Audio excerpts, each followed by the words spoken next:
This channel does not promote any violent, harmful, or illegal activities. All content provided by this channel is meant for an educational purpose only.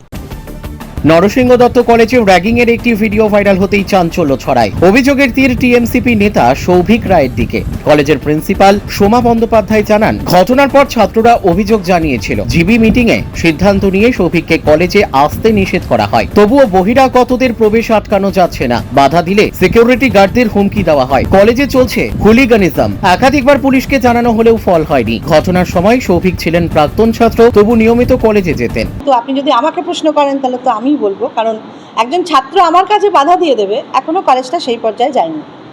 এখনো কি বহিরাগতদের? হ্যাঁ, বহিরাগতদের প্রবেশ আছে, আমরা সবটা control করতে পারিনি।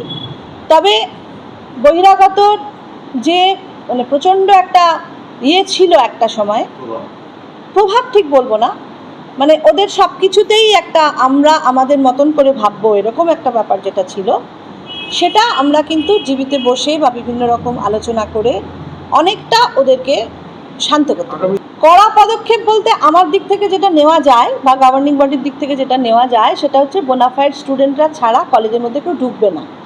এর বেশি কোনো কড়া পদক্ষেপ এমন যদি একটা জায়গায় যায়, আমরা পুলিশে এরকমও হয়েছে, আমি বলি আপনাদের, যে সৌভিক ছাড়া আরও কিছু ছাত্র, যে বললাম আমাদের কিছু ছাত্রসুলভ ঘটনা না হওয়াতে জিবির পারমিশন সহ আমি কিন্তু পার্সোনালি মানে প্রিন্সিপালের জায়গা থেকে কোনো একটি ছাত্রের নামে পুলিশের কাছে কমপ্লেন করেছিলাম, কিন্তু পুলিশ সে অর্থে কোনো ব্যবস্থা নেয়নি এবং আমি পরবর্তীতে দেখেছি ছাত্রটি কিন্তু বুক ফুলিয়ে কলেজে ঢোকে।